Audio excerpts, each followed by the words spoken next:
Welcome to Elevate Springfield, where we will dive into strategies and stories that help you rise to your full potential.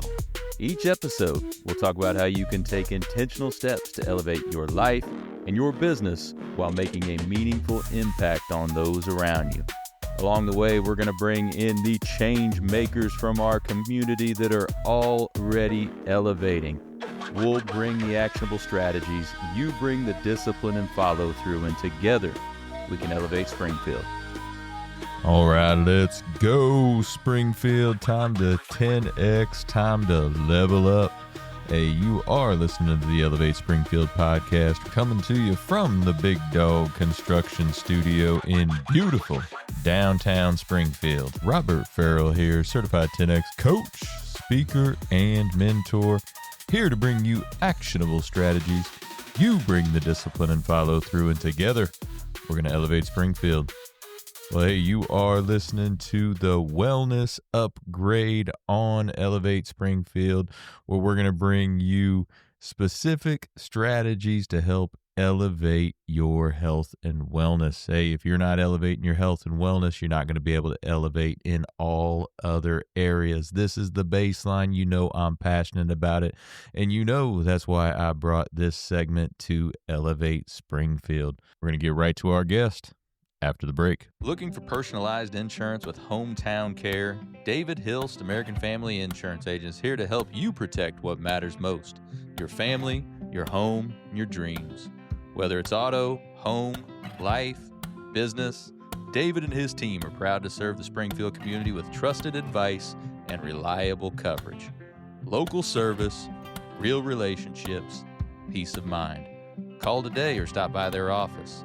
They can build your dream protection plan together. Call 217-726-6343. And we are back for another edition of the Wellness Upgrade. Hey, you know her. She's been in here I don't know how many times now. You know and love her. Dr. Kelly Neumann. How we doing? Good. How are you? Oh, I'm fantastic. Appreciate you coming down. Another gorgeous day in downtown Springfield. Fantastic. And I didn't get lost this time. Made it here, no lot. I did not get lost. Wait. Look, but the construction threw me off. I'm not counting that. Oh, yeah. I'm not counting That doesn't it. count. It That doesn't doesn't count. count. That The doesn't construction count at all. threw me off. A little bit of that going on down here. But no, it's beautiful. Got the sunshine and got the warmth. It hits your skin. Oh, I'm telling just love you. it. Love it. Give me that vitamin D. all day long. Absolutely. So last week we did a full episode on the book you wrote with your sister and everything about her whole story and all that. So for those that didn't listen to last week's episode yet, just give us a quick recap of the book and that story. Yes. I wrote a book, Killing Kate, The Other Side of This Clipboard, which is the other side of the story of my sister's. She passed away in 2016, and there was a lot of research that I had gained from her case. And after diving back into her story, I, as a clinician and as a mom and as a sister, I kind of just dove into grief and wellness and how to manage when something's so unbelievably difficult. And I think we all have those times that we're just like, what? So that was my way of healing.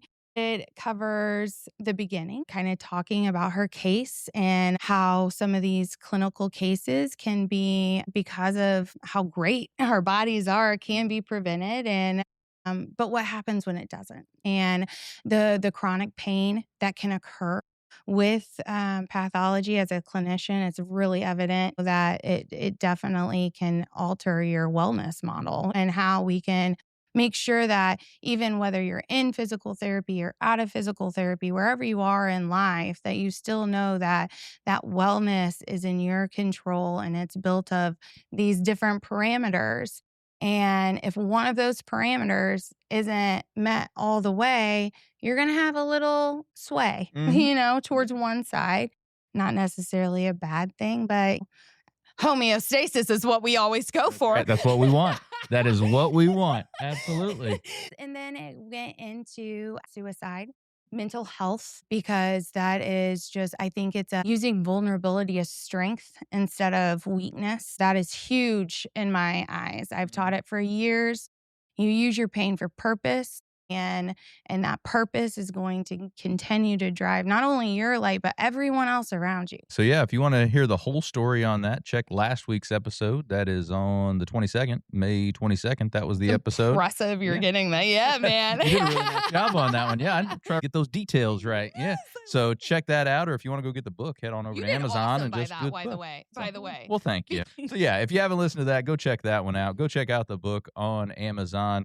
But for today, we've talked a number of times about how you work with athletes in different sports and things, but today let's talk a little bit about just average Joe that's not a athlete per se. What are some things you do with those folks? Okay, I got you. So today we are going to talk about the importance of dorsiflexion. Dorsiflexion is your ankle going this way. Plantar flexion, dorsiflexion. Okay. I think that's the first time dorsiflexion has ever been used on the podcast. On our podcast. I got you. Inversion, eversion. Okay. Did I get another one? I think so. We might have a lot of them today. So what can happen is when we lose ankle range of motion, it throws everything off. So imagine and this is, of course, in athletes, we run, we jump, we squat, but we do that in everyday life. Of course, you pick up your bag of soil. It's gardening days. So when you are standing, the control of your shin going forward is actually and it's one of those things that if you lose that range of motion, your knee doesn't function as well because it can't go through that range of motion. So your quadricep, which is, one our big everyone muscle knows the on quad. The front. Yep. Everyone knows the quad. So the quad, what happens is if it can't go through that range of motion, it loses a part of its strength. So it just becomes weaker in those range of motion. Other things that can happen if you don't stretch ankles.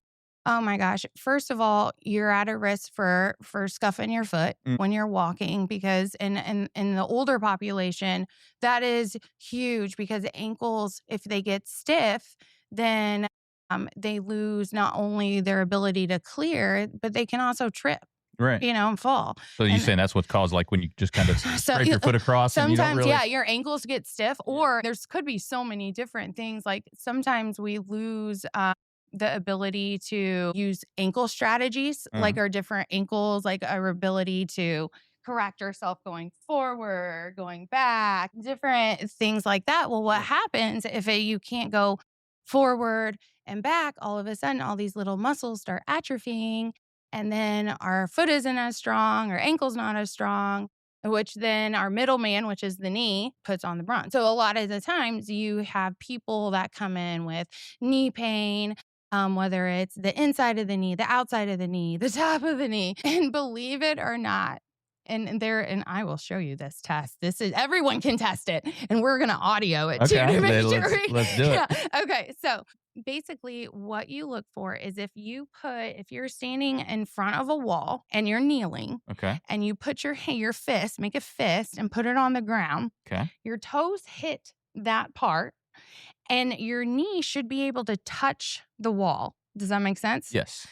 So if it doesn't touch the wall, then you're limited in the range of motion. If you don't have that range, then we start altering our squat. We start altering different kind of positions. Our joints always go in the path of least resistance.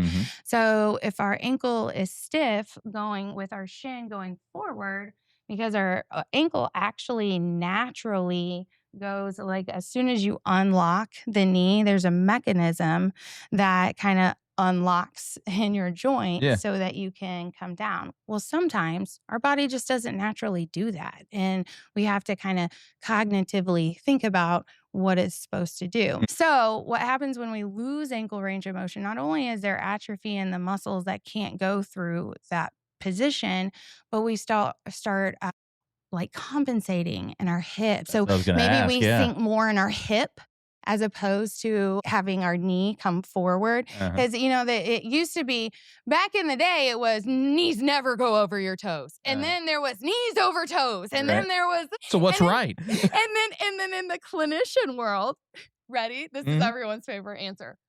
It depends. Of course. Of course. So, for instance, if I have a fused ankle, it's not going to go knees over toes. We're Uh-huh. going to really try and facilitate good control of more of her hip. Or if it, because it has to have certain controls, or we're going to elevate the heel itself. Sometimes you can step on a plate or a dumbbell. If you put the dumbbells down and then put your heel on that, like the metal part Okay, of yeah. it, and then sink down, that takes your ankle limitations out of the way. You would be so surprised the difference in people's technique once their heels are elevated versus once they're not. Really? It is insane. It is one of the first things that I look for. Like when someone comes in with, I mean, there's always functional screens we're going to do. Like if I'm evaluating someone, Yeah. when I was an outpatient ortho, we want to see they can stand on the one leg. We want to see if they can squat. We can want to see if they can where their lunge is like, and all of these movements. What's really cool is even though they're different movements, we're looking at that joint and we're seeing what it does and how it can play a role in their symptoms, So a lot of people that have like the inside knee pain, what you'll notice is that their shin actually rotates in. And it causes this, what we call valgus, genu valgus. And that is putting more strain. It's basically when your joint goes, valgus is burp.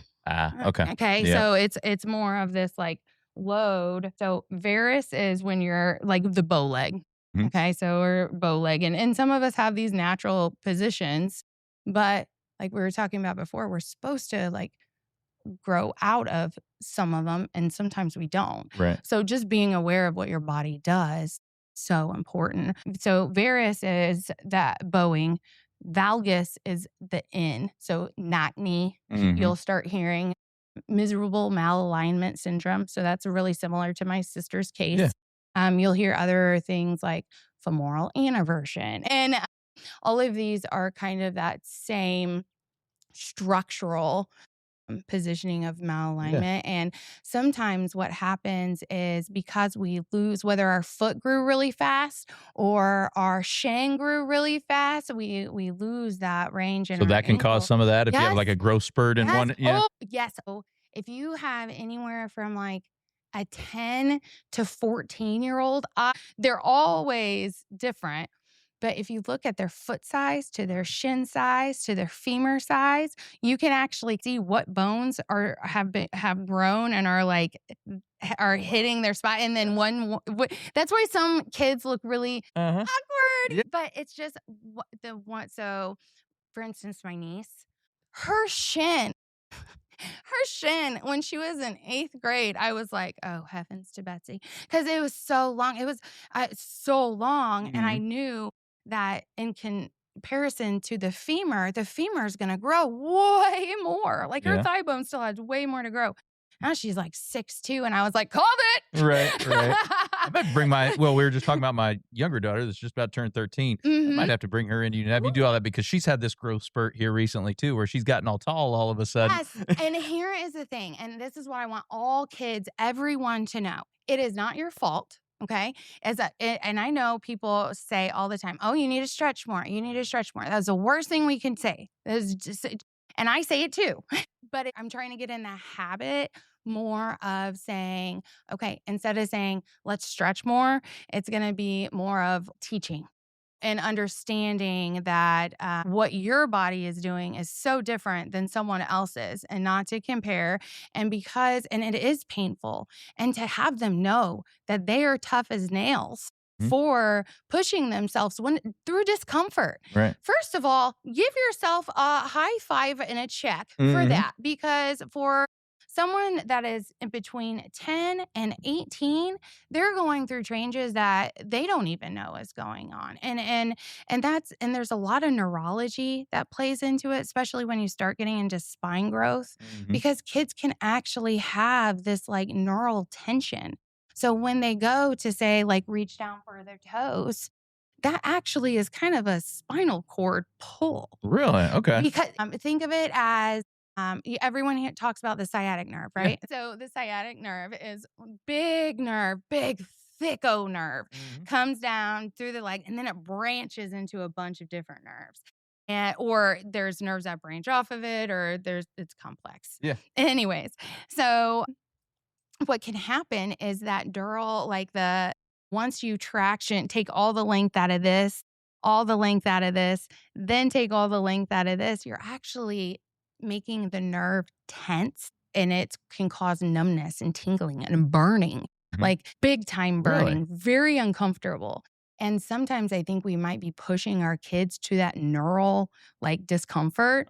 So making sure to teach, for instance, your hamstrings are really, and this goes for anyone. If your hamstrings are really locked up, your butt cheeks feel like they're just a knot, taking one joint at a time. So instead of trying to stretch over all of your joints, maybe doing a point down while you come forward. Okay. So that you can, or pull up, bend a little bit, and then come forward, because those are all different positionings of where you're rocking. Yeah. Okay. We might have to bring my younger daughter, and we'll do another episode from your place with her on the table. That'd be fun.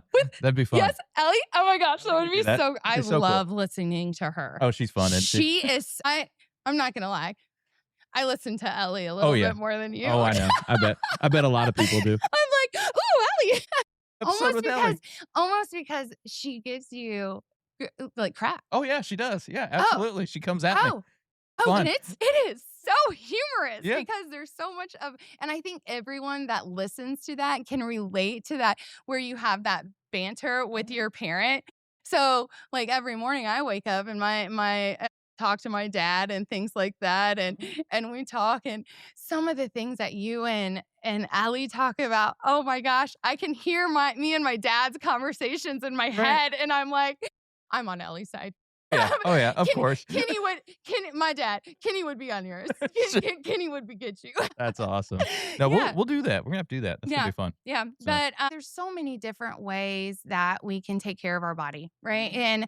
And being just mindful that your joints are supposed to move so many degrees first is a great step. Great step. Just understanding where your limitations are first, appreciating them, knowing that it came from something. Sometimes people's ankles get really, really tight, not necessarily maybe because they're not stretching. I have a lot of people that consistently do their ankle stretches, but yet they still feel that tightness. So that kind of gets more into your nerve. And the one thing I always tell people is to focus, even though we're not focused on one joint, we want to put everything together. Sometimes when there's that little sticky joint, the one that's causing everything, the one that is just a booger, right. That's when you want to really lock in because you can't get any stronger of a position. And it gets hard with kids because you have to do it a certain way. And they don't care that their knee's going in. It's hitting the wall. Right. I got there. It's there. But today is a great example. I had a kiddo come in and started running in college. Never won in high school, but really started finding a lot of that. I think when you're by yourself, you're running, you get that endorphin release. That's something he likes. Well, he started having pain. And after talking, he started talking about an old soccer injury from high school and different things that he recognized that he didn't really put it together. Sometimes you just need someone to be like, oh, get out of here. Right. Oh, that could be, and things start making sense. So he was having right knee pain, right ankle stiff, but at the same time, it wasn't just that. It's big toe, the big toe. Big toe is so important. The big toe is? The big toe range of motion. I'm telling you, it's almost up there with the ankle. Really? Because it requires about 70 degrees of big toe extension to go this way whenever in gait in our walking cycle. Yeah. When we don't, then what happens is we start rolling to different parts of our foot. And when it gets rigid like that, for instance, if you are doing this, right. And being able to, if you don't have that big toe range of motion, you can't drop. Yeah. So, or they'll do some kind of funky hip thing. There's all kinds of strategies we use that we just want to learn from. Yeah. That's the biggest thing. Absolutely. Movement is fun, but it's also one of those things that people are they don't want to not move right. Right. So they don't start. So they can come start with you, though. Absolutely. They can come right to you. I had a PowerWorks class, a mobility class on last Friday. It was my first 7 o'clock Fridayer. Yeah. Oh my gosh, it was so fun. And it wasn't a workout. And because everyone's scared. Mhm. Everyone is scared to come to one of my classes because they're like, "Oh, Kelly, She's gonna put you through it." No. Right. And it's more learning. It's more appreciating. It's finding ways that we can treat our body the rest of the week and giving people that power back in the ability to treat themselves, because that is so cool. Well, I think next time I'm going to bring a bell of some kind, because I think we had like 12 new words today. Every time a new word for the podcast, I can ding that bell. That'd be kind of fun. Oh my gosh, yes. So, ding. I have learning one of time those, with Dr. Neumann. Ding. Yeah. I think we're doing that next time. A deal. So, yeah. Deal. Do you pick the joint? All right. Tell us what joint you want to learn about. I'll bring it all day. There we go. Well, Dr. Neumann, if somebody wants to work with you on that big toe, on that ankle, or on whatever, where do they go to learn more and get in touch with you? You can always, if you are looking to schedule with me one-on-one workforce wellness or team care, so any of the teams coming in to get screened, kinematicswithkelly.com, and then that has all of the information. But the next part, so there's going to be pop-up things like at PowerWorks, Fit and Savage, here and there, going into more of that community wellness. So keep your eyes peeled. And head over to Amazon and get that book. So yes. Yeah. Thank well, Kelly, appreciate you stopping by again. Thank Great you. as always. All right. Well, we're going to let Kelly get back to elevating Springfield. But for the rest of y'all, we'll be right back. Hey, Springfield, when it comes to reliable, high-quality roofing, you don't want to leave things to chance. That's why you should reach out to Acosta Angeli Roofing, your local roofing expert, serving Springfield and surrounding communities. From quick, dependable repairs to full replacement, from residential to commercial, they are your trusted pros. Call them today at 217-993-2748 or visit their website to book your free quote and inspection. Don't wait. A little leak now could lead to major damage later. Trust the local experts, protect your home, and get peace of mind with Acosta Angeli Roofing. Well, thank you for joining us today, everybody. Appreciate you making us a part of your day. Hope you're enjoying these quick hits of actionable strategies here on the Wellness Upgrade on Elevate Springfield. Thank you again to Shudokan Karate Club. Hey, take what you learned today. You bring the discipline and follow through, and together, that's right, y'all, we're going to elevate Springfield. Be great. Looking for expert tree care with hometown integrity? Look no further than Sangamon Tree Service. They're your trusted local pros, delivering quality workmanship, exceptional customer service, and fair, honest pricing every time. Whether it's trimming, removal, or storm cleanup, their team brings professionalism and care to every job, big or small. Call the name your neighbors trust, Sangamon Tree Service, or visit them today at sangamontreeservice.com. Sangamon Tree Service, rooted in quality, built on trust.